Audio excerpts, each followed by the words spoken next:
नमस्कार दोस्तों, आज हम इस वीडियो में जानेंगे कि शनिदेव को सरसों का तेल क्यों चढ़ाया जाता है, क्या है उसके पीछे की पौराणिक कथा। अगर आप भी जानना चाहते हैं तो इस वीडियो को जरूर ध्यान से सुनिएगा अंत तक। तो चलिए शुरू करते हैं आज की प्यारी सी कहानी। दोस्तों, आप ये तो जानते ही होंगे कि सूर्य पुत्र शनिदेव का क्रोध व्यक्ति को राजा से रंग बना सकता है और इसी क्रोध से बचने एवं जीवन में सुख समृद्धि को बनाए रखने के लिए ज्यादातर लोग प्रत्येक शनिवार के दिन शनिदेव को सरसों का तेल चढ़ाते हैं। लेकिन क्या आप जानते हैं कि शनिदेव को सरसों का तेल कब से और क्यों चढ़ाया जाने लगा? दरअसल इसके पीछे एक पौराणिक कथा छिपी है, जिसके अनुसार कहा जाता है कि एक बार लंकापति रावण ने अपने महल में सभी ग्रहों को बंदी बना लिया। उसमें शनिदेव भी शामिल थे। उस समय रावण ने अपने अहंकार में इतना डूबा था कि उसने शनिदेव को बंदी गृह में उल्टा लटका रखा था। इसी समय जब माता सीता की खोज करते हुए हनुमान जी लंका पहुँचे तो रावण ने उनकी पूंछ में आग लगाई, जिससे कि क्रोधित होकर भगवान जी ने सारी लंका को आग के हवाले कर दिया। जब लंका जलकर खाक हो रही थी तो सारे ग्रह तो रावण की कैद से मुक्त हो गए, लेकिन शनिदेव उल्टे लटके होने की वजह से मुक्त नहीं हो पाए और काफी लंबे समय से उल्टे लटके रहने के कारण उन्हें असहनीय पीड़ा होने लगी।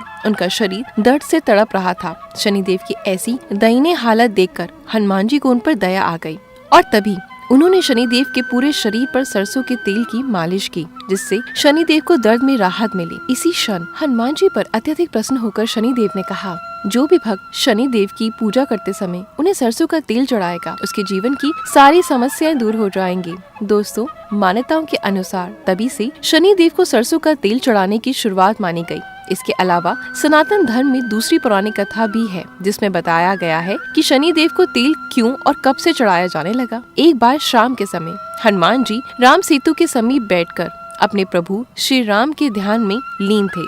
उसी समय शनिदेव आकाश से समुद्र तट के किनारे पहुँचे। उस समय शनिदेव को अपनी शक्ति और पराक्रम पर बहुत अहंकार था। वो सोचते थे कि उनसे अधिक शक्तिशाली संपूर्ण धरती पर कोई नहीं।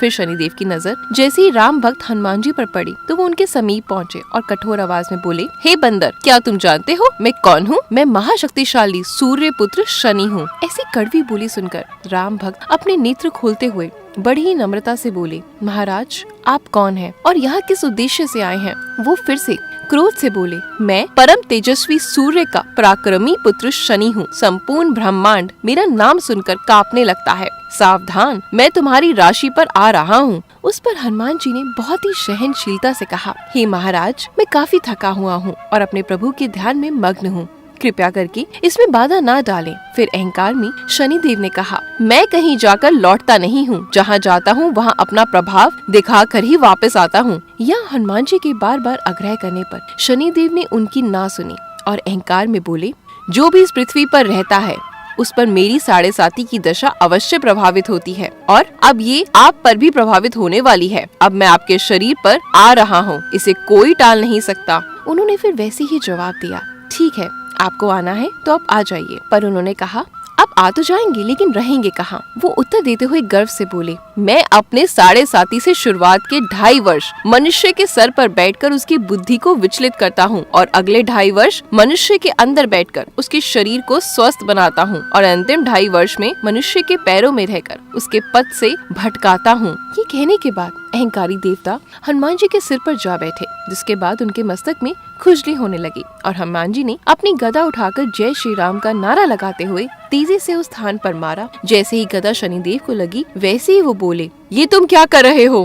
हनुमान जी बड़ी चतुराई से बोले, मेरे मस्तक में खुजली हो रही है, मैं अपनी खुजली इसी तरीके से मिटाता हूँ। और इतना कहते हुए वो फिर से एक गदा अपने सिर पर मारी, जिसके बाद इसी तरह वो अपने पेट से पैरों में भी आ गए।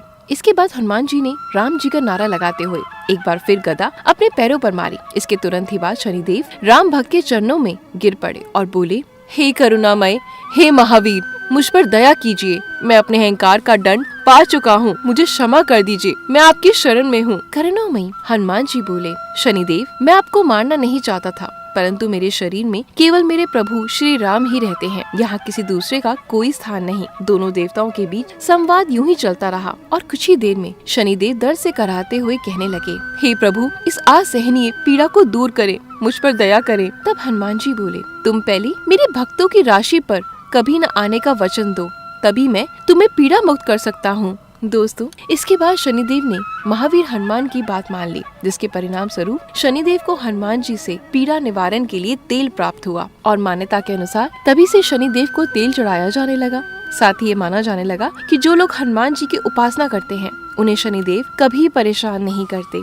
तो दोस्तों, अगर आपके मन में भी इससे जुड़ा कोई प्रश्न है तो कमेंट बॉक्स में जरूर बताएं। और अगर आपको मेरा ये वीडियो अच्छा लगा तो ऐसे ही वीडियो को लाइक और शेयर करना ना भूलें। मिलते हैं कल कुछ नई कथाओं के साथ। धन्यवाद।